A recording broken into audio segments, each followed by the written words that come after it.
Chat, chit, chat, chit, chat, chit, chat.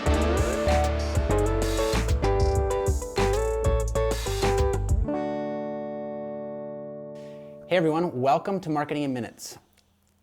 What? What? What are you doing? Did you want to start? You were just starting with that face. I was really scared.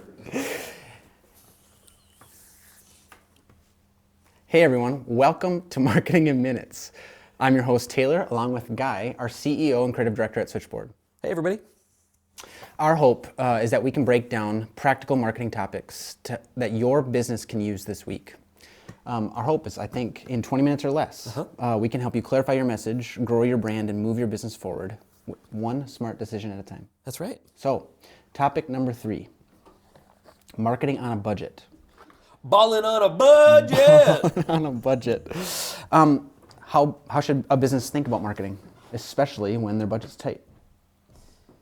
In general, the way that I think everybody should think about their budget and in relationship to marketing, it doesn't matter if you are a Fortune 500 company or brand new, just starting off.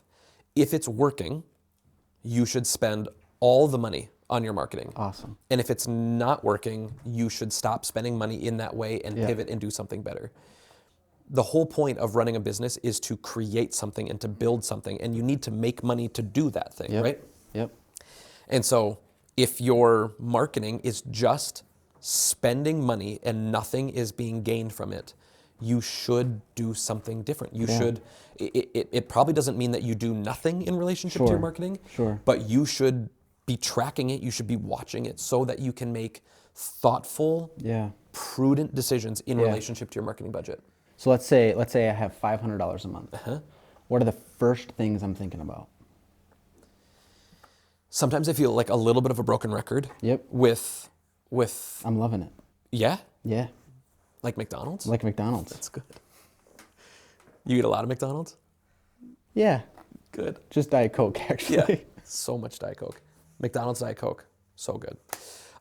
If you have $500, I think that you should buy a really nice iPhone. And you should start creating some content on your phone about your business, what you care about. They could just be little talking heads where you look at the camera and say, this is what I believe in and this is how I help people. Yeah. And then post that on social media, and with $500 a month, start boosting some of those posts. I think sometimes it feels easy to waste money when you're boosting posts. But the thing that you should be looking for, just kind of like an easy little tip, little trick, is that what posts are doing well organically. So let's say you're on a nice little rhythm or cadence and you're doing 2 or 3 posts a week. And let's say every other week, so every 5 or 6 posts, there's one of them that kind of like pops off a little bit in comparison to where the other ones are.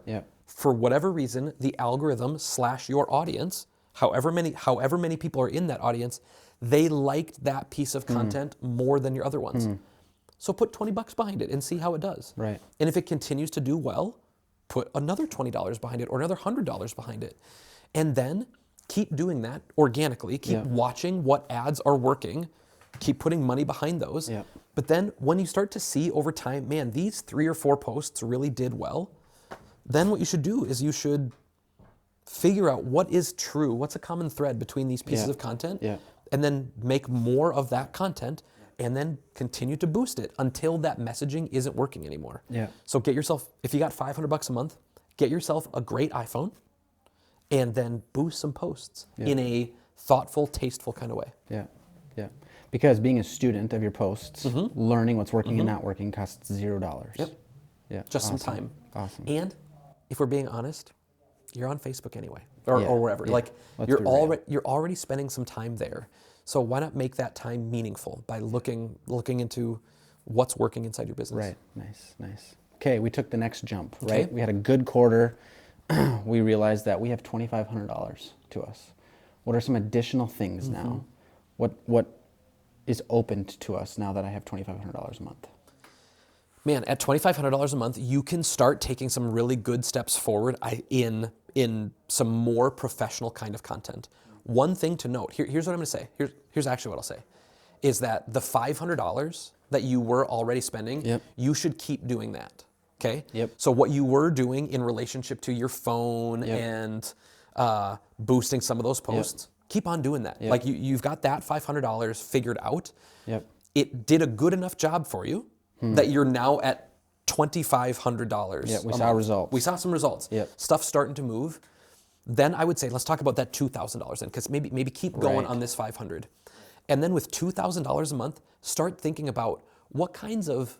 I think the first step for me would be what kind of professional photo and professional video would be the right next steps to keep pushing this thing forward. Step one for photo is just like, do the photos on our website, in our high-level branding, do they evoke the kind of professionalism that I show up every day with in my business? Because you are showing up trying to be a consummate professional. Do your photos kind of mimic that? Do they show that level of expertise and that level of professionalism?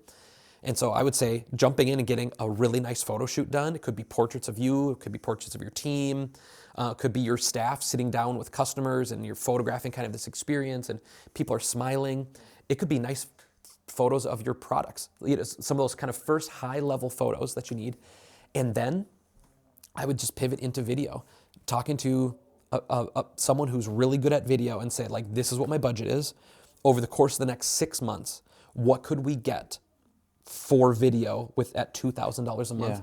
And start shooting some like meet the team videos and maybe some Q&As. Like it's you looking at the camera and just like answering the questions that your client, like who is your avatar? Who's the person that you're the hero of your story that you're trying to reach? What are the questions that they're asking? What are some of those like hurdles that they're facing that have caused them to not engage with your brand? And just start answering those questions.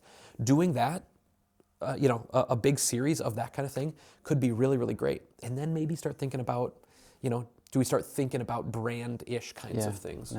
Nice. Okay, believe it or not, we've now had another successful quarter. Yeah, we are increasing our, way to go. Yeah.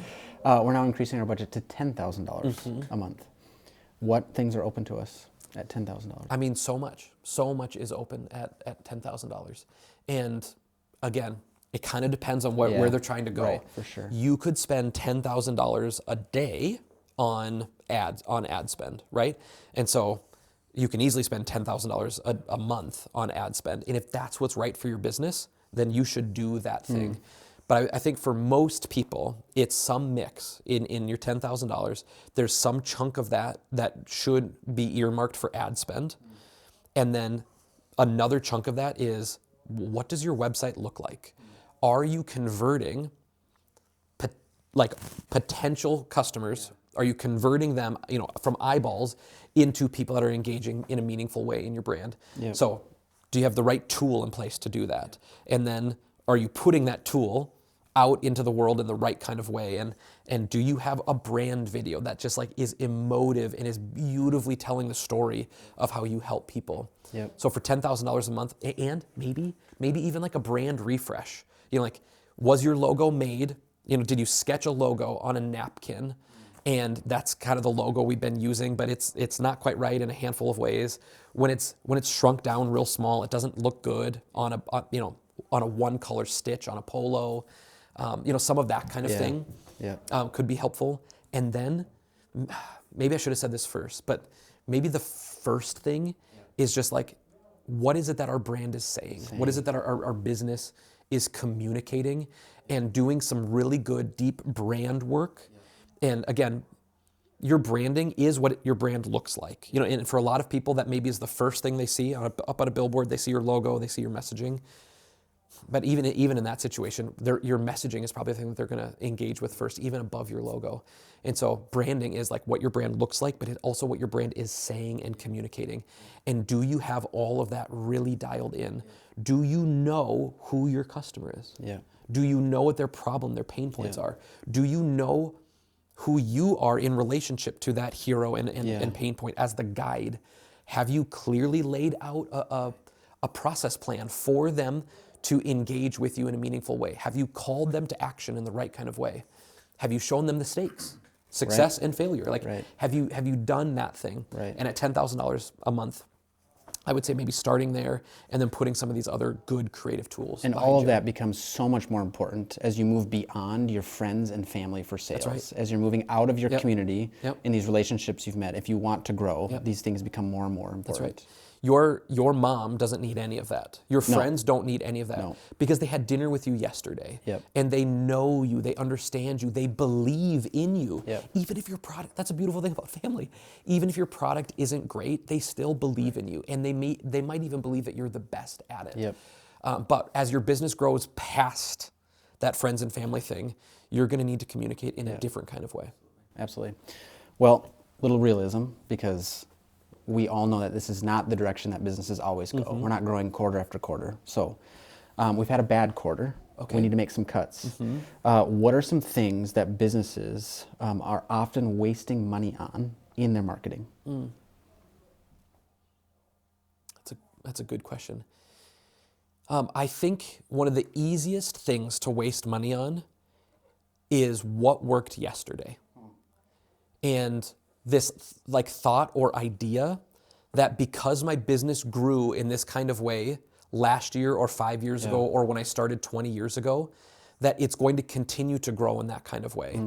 And so people they kind of get married to their darlings and they are unwilling to think creatively about how to solve new problems. People are drastically different. Buyers are different. Their motivations are different. The staff that you have helping you execute the thing that you care about, they are different. They're navigating this world in a different kind of way, engaging with your customers in a different kind of way. And then there's the web. Just like the web is constantly changing. It is an ever-evolving thing. And so I would say it's the fastest way to waste money in marketing is just to be married to what worked yesterday, rather than thinking like, what is it that people want today? And if I want to stay in business, I just need to get them the thing I care about. What is it that you actually care about? And then just present that in the kind of way that people want to kind of consume. Great insight. Great insight. Well, thanks again for listening to Marketing in Minutes. If you are a local business that wants to clear up their message, grow their brand, move their business forward, we'd love to chat. Thanks again. Thanks, everybody. This has been a blast. Thanks, Taylor.